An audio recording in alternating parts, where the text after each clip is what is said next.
Good morning, Wildcats. My name is Logan Young. And my name is Daniel Perry. And we're here with your Pawcast. We wanted to talk to you guys today about the new rules for the school year. You know, we've got some mixed opinions about that. Isn't that right, Daniel? Yeah, that's right. They've been controversial, to say the least.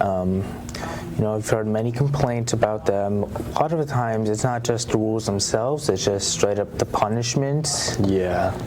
Seems, I wouldn't necessarily say a bit extreme, but definitely more intense. Like overly harsh, I think is a good way to put it. I would say so.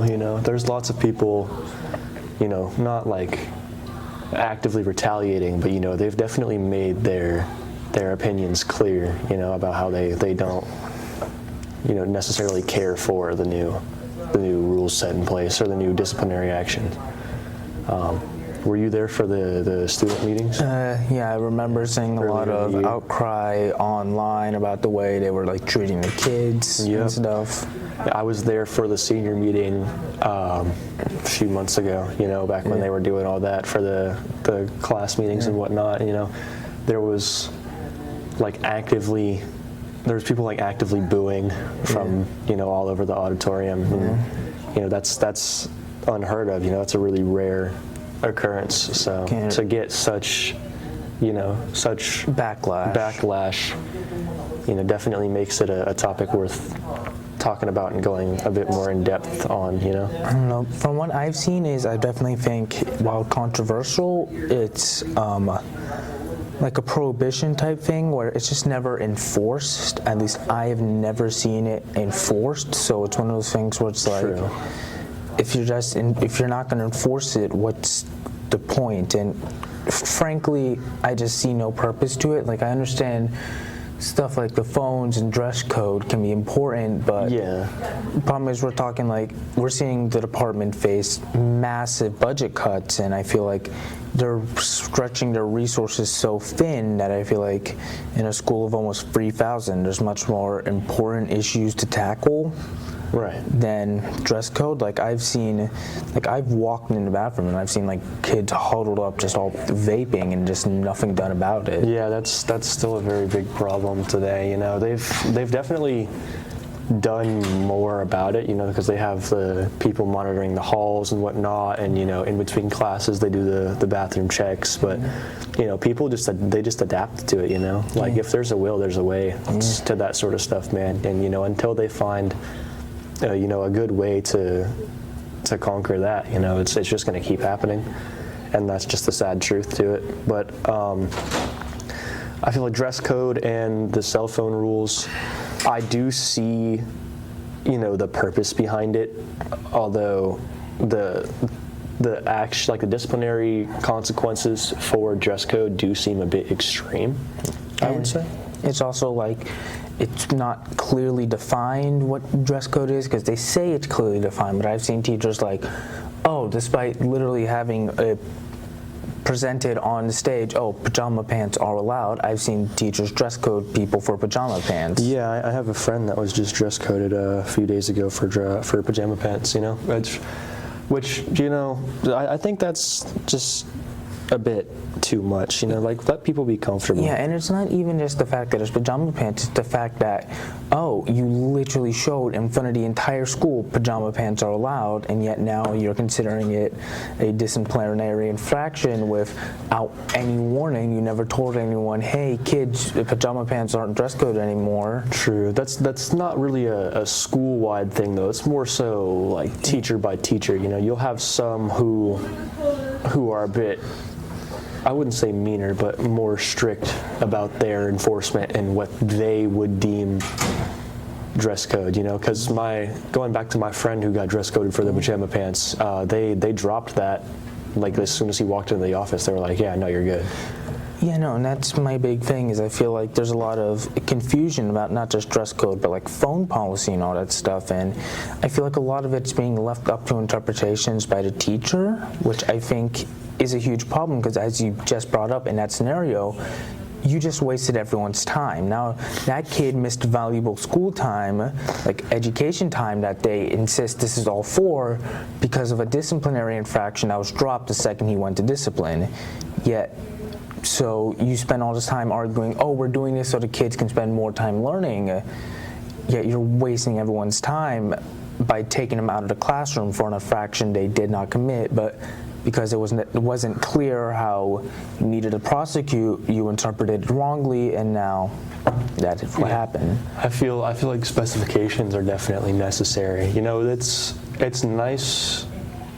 It's nice to have the specifications that we do have already. You know, like obviously the no like short shorts or tank tops and stuff, and that all makes sense. You know, but having, you know, those like loose sections that are more up to interpretation, like you said, you know, that can definitely lead to some unnecessary, you know, infractions.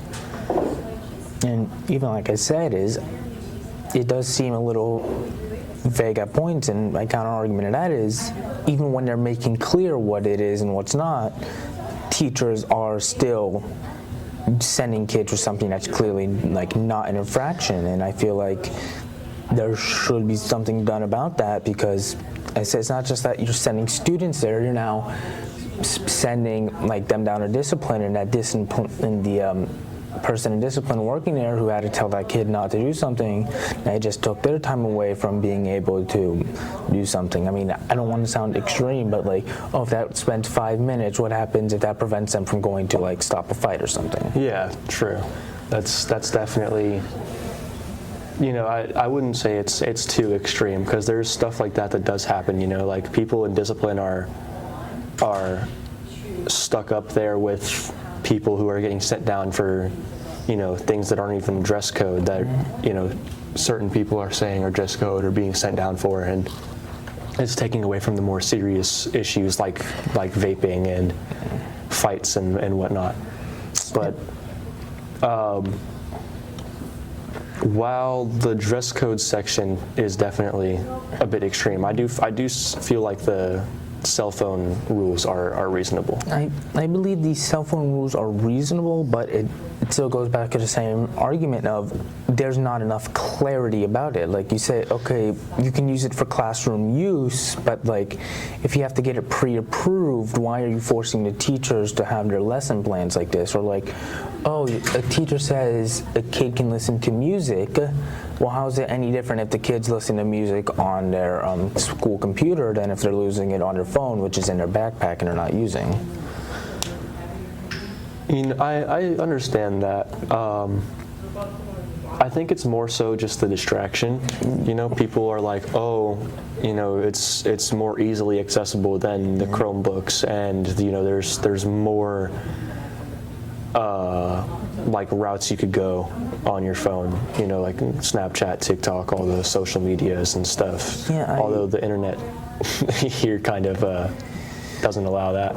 But that's just what I'm trying to say is, well, yeah, I understand the necessity for a phone code. The way you've done it, it's been so strict. You've put like fear on teachers, fear that they can get in trouble legally for a kid just having their phone out, or if they didn't get if they said, oh, kids, you can use their phone, but that didn't get pre-approved, then they can get in trouble. And I don't think teachers should be getting in trouble for what a kid's doing, and they should still have the freedom to decide what works best for their lesson plans, not someone up in discipline who maybe hasn't taught for years and doesn't understand what a modern environment's like because they're so stuck to being in that office. True. That would make a lot of sense. I don't think there's any necessarily legal action. I think it's the disciplinary. I've heard the teachers have, like, I remember, well, a lot of the fears have gone away now. At the beginning of the school year, teachers were afraid they could like lose their job or something if they saw a kid using a phone, like an admin walked in and kids were on their phone or something, and like it just. I suppose so. I think that's more so just because there was lack of clarification at the time. And there's like fear going around and stuff. Like, for example, everyone says the the specific law and example that banned the phones, it really wasn't a ban on phones. All it really said was just, oh, the districts have to make rules that restrict phone use. And so really, it's less what the law says and more what the district says that defines phone use. Yeah, which, again, that leads to specific clarifications, that vary from. And that's really, if there's one thing to take away from this entire discussion, is that's been the biggest problem. There's been too much uncertainty and interpretations of the rules that have led to a waste of everyone's time. And when you're already getting your budget cut so much and resources are stretched so thin, well, yes, it's important to enforce these rules. There is much better uses of your resources than like a girl wearing a tank top when there's like a group of 10 boys in a bathroom just all hitting a vape. Yeah, that's definitely something that needs to be cleared up. But I think that's going to be about it for today, guys. If you guys like this video, you can follow us on all our social media platforms at FHS_WCAT on, of course, our YouTube, Instagram, Facebook, X, and Threads. Again, I am Logan Young. And I'm Daniel Perry, and this has been the Pawcast.